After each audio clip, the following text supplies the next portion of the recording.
ताबूत का तुलना कर देते हैं इसकी। ताबूत से तुलना के मतलब क्या होता है? देखिए, एक तरफ तो वो लोग कहते हैं कि संविधान का सम्मान करो, और जब देखो तब वो लोग संविधान का अपमान करते रहते हैं।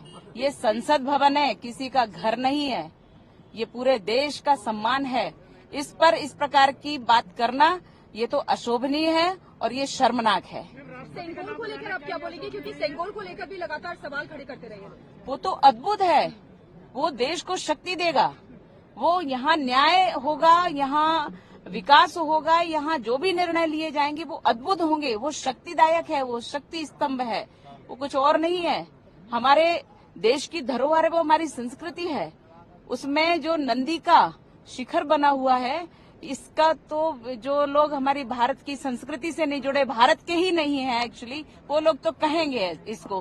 तो इसलिए हम तो उनको एक बार क्षमा भी करते हैं, लेकिन इतने वर्ष हो गए इस देश में रहते रहते यही पॉलिटिक्स कर रहे हो, यही रह रहे हो और इसी को धुतकार रहे हो। अरे भगवान कब क्षमा करेगा तुम्हें?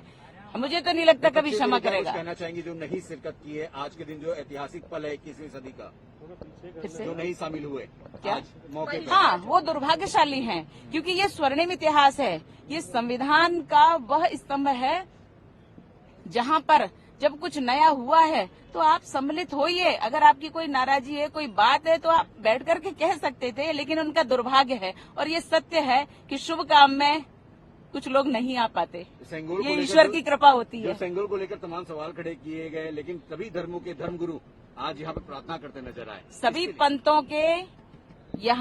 पंथों की यहाँ प्रार्थना हुई है, इसलिए ये स्थल तो हमारे लिए सर्वोच्च है और इसमें सम्मिलित न होने वाले लोग दुर्भाग्यशाली हैं, और जिस पर भी वो प्रश्न चिन्ह खड़ा कर रहे हैं उसकी तो वो महत्ता समझते ही नहीं है, इसलिए ये अवस्था है। पूरे देश के लिए सम्मान की बात है और इसमें नए कार्य, नया उत्साह, नई उमंग, नए संकल्प और नई पूर्णता के साथ यह संसद भवन हम सब लोगों के लिए एक नया इतिहास लेकर के आएगा, स्वर्णिम इतिहास लेकर के आएगा। और निश्चित रूप से हमारे देश में जिस प्रकार से प्रगति हो रही है, विकास हो रहा है, और 9 वर्षों में ये जो नव निर्माण हुए हैं ये अकल्पनीय थे।